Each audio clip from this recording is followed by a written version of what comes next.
श्री राम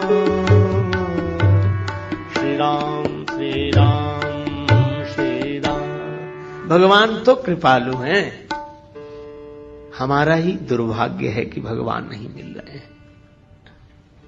अब बोलो, तुलसीदास जी को भगवान मिले हुए हैं कि नहीं?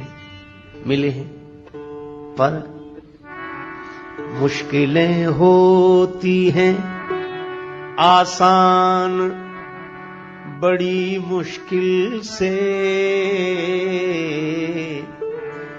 मुश्किलें होती हैं आसान बड़ी मुश्किल से,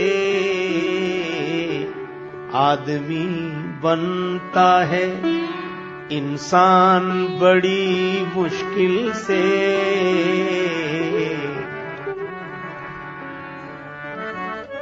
ढूंढने वाले को मिल जाते प्रभु हैं, लेकिन आंख कर सकती है पहचान बड़ी मुश्किल से। भगवान तो मिले हुए हैं, पर फिर भी जान पहचान नहीं है। तो मिले हुए को बताया किसने? अचानक आवाज सुनाई पड़ी, श्री रघुवीर खड़े हैं सन्मुख, तुलसी तू क्यों रोता, सफल करो द्रग हनुमान जी बोले बनकर तोता। चित्रकूट के घाट पर भई संतन की भीड़, तुलसीदास चंदन घिसे तिलक देत रघुवीर। श्री हनुमान जी तोता बनकर आए। हनुमान जी भी शुकदेव हैं। श्री कृष्ण कथा के शुकदेव व्यास नंदन है, पर राम कथा के शुकदेव तो अंजनी नंदन है। हनुमान जी भी तोते के रूप में प्रकट हो गए और तुलसीदास जी से कहा कि राम जी तो सामने ही हैं, जिनके लिए आंसू बहा रहे हो, जिन्हें तुम खोज रहे हो, वो तो तुम्हारे सामने ही हैं। यही गुरुओं का उपदेश रहा है। तभी तो सदगुरुदेव नानक जी कहते हैं,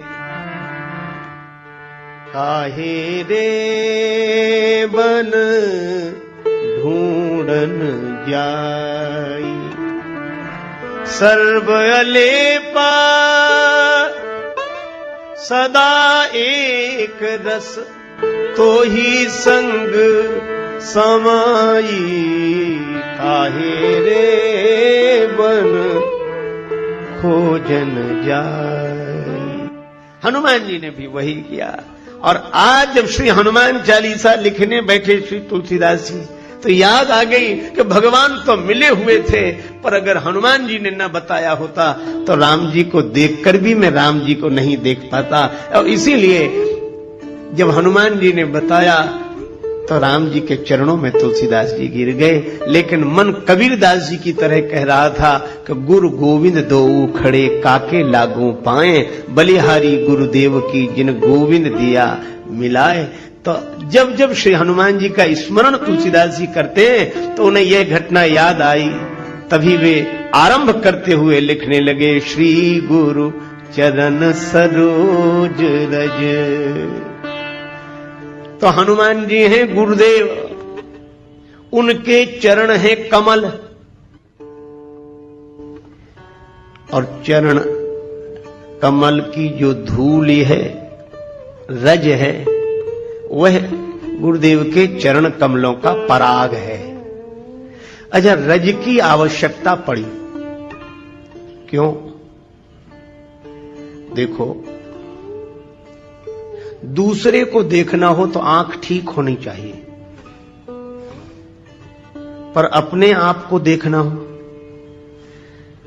तो केवल आंख से काम नहीं चलता। आंख तो ठीक हो, पर दर्पण भी साफ सुथरा होना चाहिए। आंख ठीक देख लेती हो, पर दर्पण यदि पवित्र ना हो तो अपने आप को नहीं देखा जा सकता। दर्पण भी साफ सुथरा चाहिए और आंख भी ठीक चाहिए। तो गुरुदेव की चरण रज का काम क्या है? तुलसीदास जी रामचरितमानस के आरंभ में कहते हैं कि गुरुदेव की जो चरण धूलि है यह अंजन है। गुरुपद रज मृदु मंजुल अंजन, गुरुपद रज मृदु मंजुल।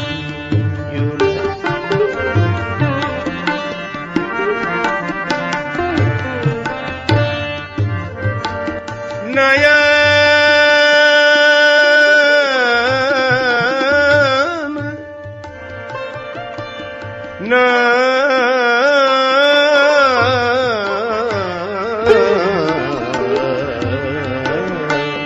नयन अमीय दृग दोष विभंजन, गुरुपद रज मृदु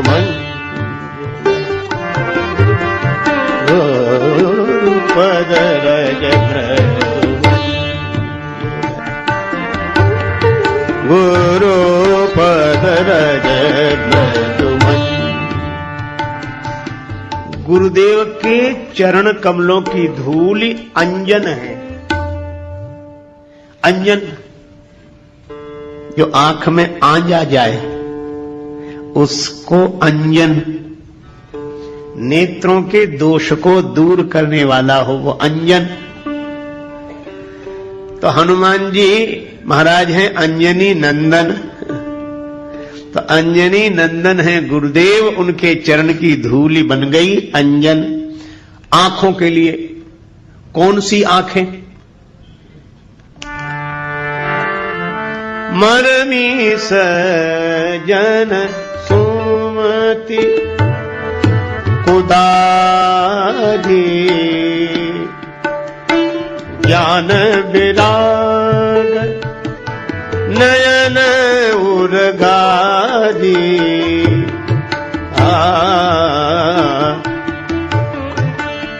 मारवी सज्जन सुमति।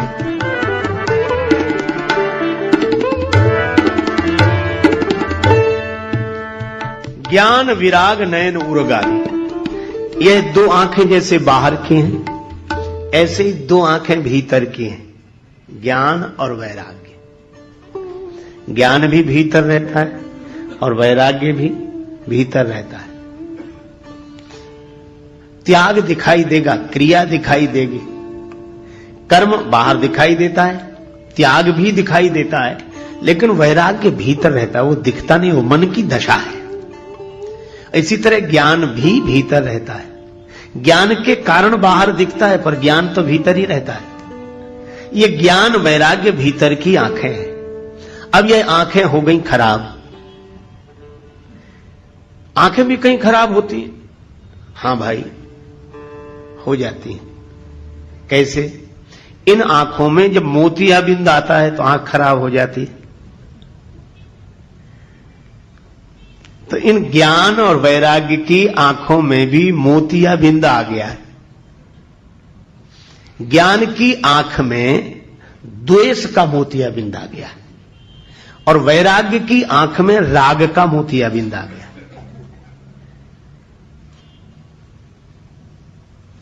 कई बार आपने देखा होगा ज्ञान तो रहता है लेकिन उसके बाद भी दुश्मनी मिटती नहीं। और ज्ञान किसका है? बोले अद्वैत का। और दुश्मन कौन है? बोले दूसरा आदमी हमारा दुश्मन है। ज्ञान कहता है कि दूसरा है नहीं। तो ज्ञान की आंख तो है पर द्वेष का मोतियाबिंद आ गया। हमें ज्ञान तो अद्वैत का है पर द्वंद्व द्वैत में बना हुआ है। यही ज्ञान की आंख में द्वेष का मोतियाबिंद आ गया। और अगर ज्ञान की आंख ठीक है तो उमा जे राम चरण रत विगत काम मद क्रोध निज प्रभुमय देखई जगत तो कैसन करई विरोध। फिर विरोध क्यों होगा? कोई प्रेम से भर जाए, भगवान को सर्वत्र देखेगा तो प्रेम से भर जाएगा।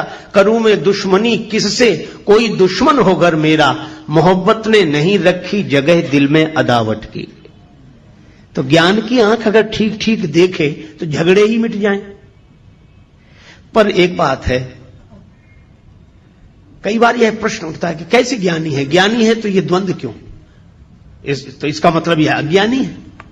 नहीं नहीं, मैं आपसे कहूं कि जिनके जीवन में द्वंद्व भी दिखाई दे, द्वेष भी दिखाई दे, तो ऐसा नहीं मानना चाहिए कि यह ज्ञानी नहीं है। अरे मोतियाबिंद आ जाए तो यह नहीं मानना चाहिए कि आंख नहीं है। आंख तो है, खराब हो गई है। इसी तरह ज्ञान होने पर भी जिनके जीवन में परस्पर द्वंद्व झगड़े दिखाई दें, तो यह समझना चाहिए कि ज्ञान की आंख तो ठीक है, द्वेष का मोतियाबिंद आ गया, आंख तो है, ज्ञान तो है। अच्छा बोलो, हम आप सबको ज्ञान है कि नहीं? ज्ञान तो है, पर आंख थोड़ी खराब हो गई। आंख तो है, तो आंख नहीं लानी पड़ेगी, इसका इलाज कराना पड़ेगा। मैं भी आपसे निवेदन करता हूं कि आपको ज्ञान की जरूरत नहीं है, बस ये ज्ञान की आंख जो खराब हो गई है, इसका इलाज कराने की जरूरत है बस। तो ज्ञान की आंख में द्वेष का मोतियाबिंद और वैराग्य की आंख में राग का मोतियाबिंद। अब ये ज्ञान और वैराग्य की आंख में आए हुए राग द्वेष के मोतियाबिंद को कैसे दूर करें? तुलसीदास जी बोले अंजन लगा। और अंजन गुरुपद रज मृदु मंजुल अंजन, गुरुपद रज मृदु मंजुल नयन अमीय द्रग दोष विभंजन, गुरुपद रज मृदु मंजुल, गुरुपद रज मृदु मंजुल, गुरुपद रज मृदु मृदु मंजुल, पद मृदु मंजुल। गुरुदेव की चरण धूलि ये अंजन है, और यह ज्ञान की आंख की बीमारी द्वेष को दूर कर देगी और ज्ञान की आंख को स्वस्थ कर देगी।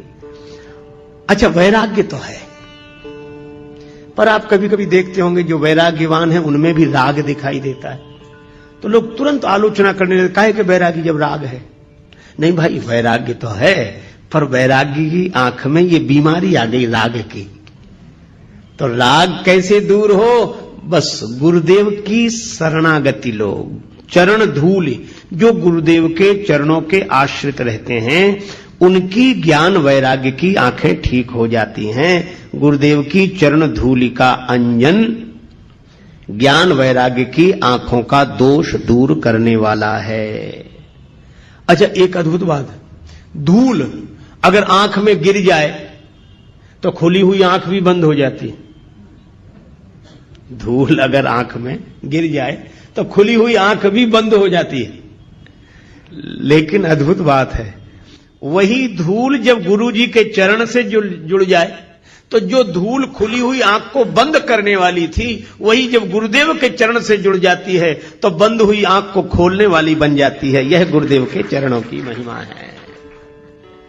अच्छा, और गंभीरता से सोचें, रज धूल को भी कहते हैं और रजोगुण को भी कहते हैं। रजोगुण का संबंध काम से है।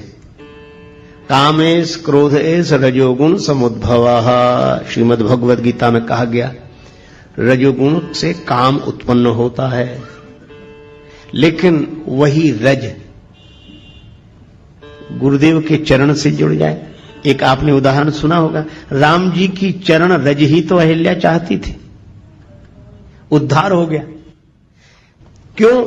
अहिल्या जी का भाव यह था कि रज के कारण ही पतन हुआ है, काम के कारण ही पतन हुआ है। का वही रज जब भोग से जुड़ती है तो पतन का हेतु बन जाती है, और वही रज अर्थात कामना भगवान से जुड़ती है तो उद्धार का हेतु बन जाती है।